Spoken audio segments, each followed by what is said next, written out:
Chapter 9, The Case of the Problem Pupils. I lost my watch, I heard Phoebe whisper to Kelsey before class began the next morning. They were standing right next to my cage, and Phoebe looked worried. In fact, I'm pretty sure she had tears in her eyes. I really, really, really hate to see a human cry. Oh no! Your daisy watch? Where did you lose it? Kelsey asked. If I knew where I lost it, I could find it, Phoebe answered. That made sense to me. Maybe it's in the lost and found, Kelsey suggested. You should check it out. Phoebe rolled her eyes. No way. You heard what Thomas said about the lost and found. It sounds like a creepy place, Kelsey agreed. Phoebe nodded. Besides, I don't want to go to Mrs. Wright's office. She doesn't like me. Anyway, the last place I saw it was in the bathroom, but when I went back there it was gone. I feel just terrible, she said. My parents gave me that watch, and Grandma would be disappointed if I lost it. I'm sorry, Kelsey said. Okay, class, take out your homework from last night, Mr. E announced. I was spinning on my wheel at the time, and I was so amazed to hear him say homework that I almost fell off. Mr. E gave homework? When did that happen? I guess I must have dozed off during class yesterday. Who got the answer? He asked. I was surprised again when none of my friends raised a hand. Let me write that paragraph on the board so we can all look at it together, Mr. E said. I raced to the front of my cage so I could watch as he wrote and wrote and wrote some more. This is what he wrote. This is an unusual paragraph. I'm curious how quickly you can find out what is so unusual about it. It looks so plain you would think nothing was wrong with it. In fact, nothing is wrong with it. It is not normal, though. Study it and think about it, but you still may not find anything odd.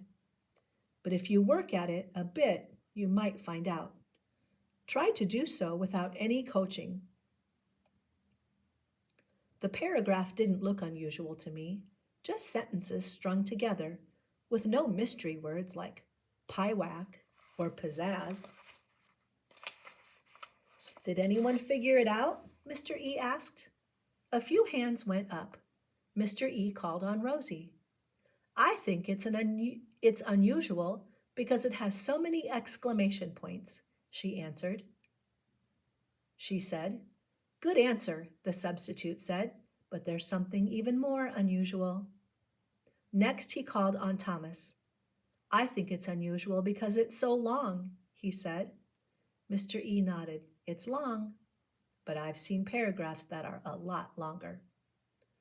While all of this was going on, I read that paragraph over and over again. I'll give you a hint, Mr. E said. Something is missing. Eek! I squeaked as my friends all stared up at the sentence. Finally, Small Paul raised his hand. There's no letter E in it, he said. E, I squeaked. He was right. That's correct. Did you know that E is the letter that shows up more than any other letter in the English language? Mr. E would know that. I'm sure he liked the letter E a lot. But I didn't know it. I think it was the first time I'd actually learned something since he arrived in room 26. So now, why don't you try to write a paragraph without using the letter E? Mr. E said. While you do that, I'll get these cards ready to send to Mrs. Brisbane. My friends all went to work, but I didn't. I was too busy watching Mr. E stack up the cards. I wanted to make sure that my tiny card was still with the others. Whew, it was. Then Mr. E looked at some of the cards. Joey, would you like to work on this card a little more? He asked. It doesn't have much pizzazz.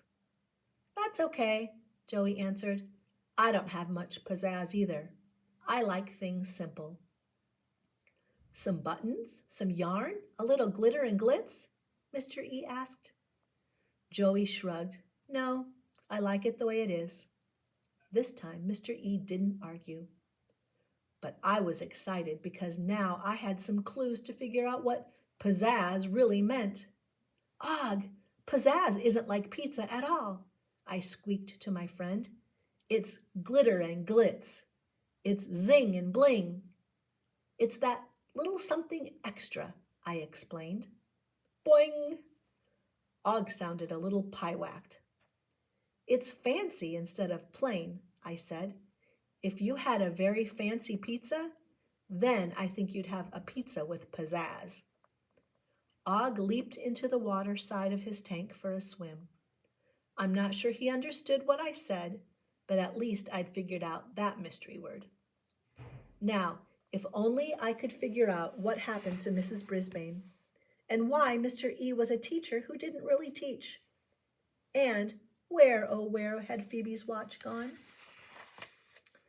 After lunch, Mr. E gave the class free time. He gave them a lot of free time.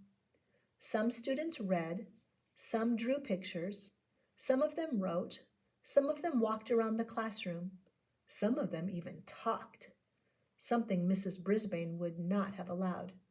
For her, free time meant quiet time. Only one of them talked to me. That was Phoebe. Humphrey, I brought you a piece of apple, she said. This time I remembered. That's unsqueakably nice of you, I replied. I was very honored that forgetful Phoebe had remembered me. Phoebe leaned down close to my cage, so I was almost nose to nose with her. But I can't remember what I did with my daisy watch, she said. She looked around to see if anyone was listening. No one was, not even Og, who was swimming in the water side of his tank. My parents gave it to me before they deployed, she said. They're both in the military, and I miss them a lot. They weren't supposed to be gone at the same time, but then they had to be. So that's why Phoebe was living with her grandmother. I just have to find it. I wouldn't want my mom and dad to know I lost it, she said. Yes, yes, yes, I told her. You have to try very hard. I hoped that somehow Phoebe understood me. Phoebe sighed. I think about Mom and Dad all the time.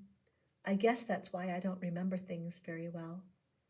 Mrs. Brisbane was sending reminders home with me every night and calling my grandma when something important was coming up. She explained, Mr. E doesn't do that.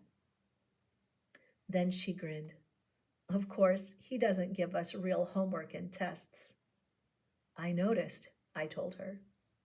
Would it be okay if I looked in your cage? Phoebe asked. I was thinking maybe it fell off while I was cleaning it.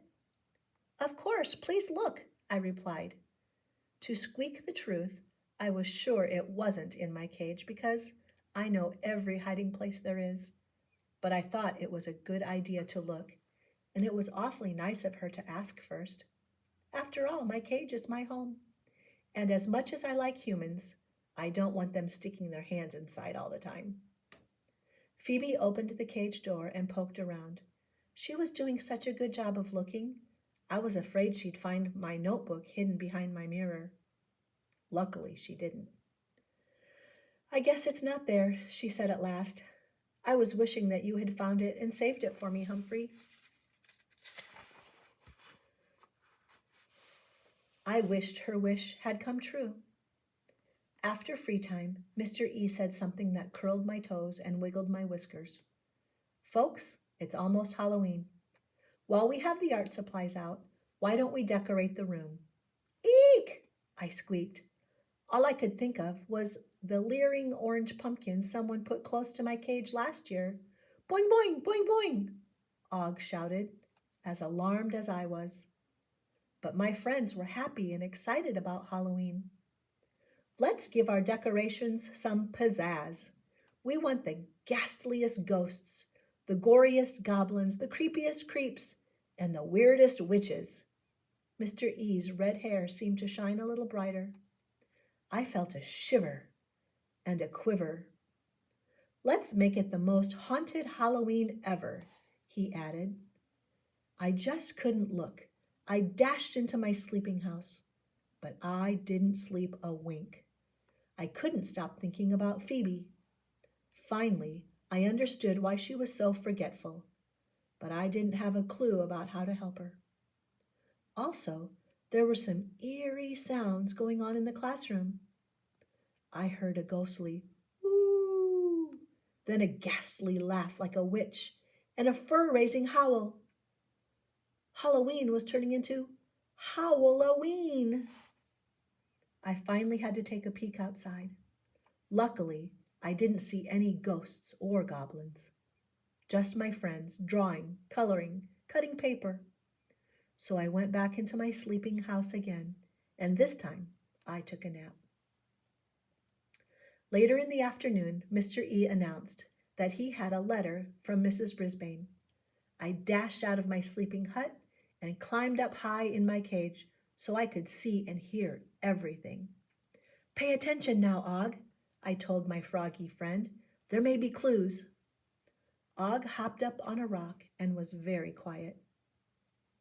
"Dear class, I hope you're all doing well," Mr. E read. "I miss you all, but everyone here is very nice, and they've got me on my feet.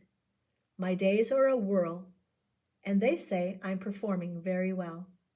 Please be kind to your substitute teacher and to one another. Fondly, Mrs. Brisbane." My friends all applauded when Mr. E was finished. "Did you hear that?" I asked Og. "She must be learning to dance. She said she's performing and she's up on her feet." Og didn't know anything about ballet, and it was hard to explain to him. After school, when the classroom was empty except for Og and me, I took out my notebook and looked at my list of clues. I took my little pencil and added 2 more. Clue 6. Mrs. Brisbane is on her feet and in a whirl. Clue 7. She is performing very well. Mrs. Brisbane definitely must be at ballet school. I had plenty of clues, but they didn't help me understand why Mrs. Brisbane would leave the class to learn ballet, especially with all the problems my friends were having. And I didn't know how one small hamster, me, could solve their problems all by myself. I had helped Kelsey. She hadn't bumped into anyone all week, and I'd heard her telling her friends about ballet class. On the other paw, Hurry Up Harry seemed to have forgotten everything Mrs. Brisbane had taught him about getting back to class on time. Tell the Truth Thomas was stretching the truth farther and farther every day and losing friends. And even though I know why forgetful Phoebe was so forgetful, I couldn't think of what to do about it. It was still a mystery to me why Mr. E didn't do a little more teaching. After all, he was a teacher. He needed help too. It was quiet in the room now. So quiet I could hear the big clock on the wall tick away the seconds. Tick, tick, tick, tick, tick, tick. I wished that the clock would stop, stop, stop, because it reminded me of Phoebe's watch.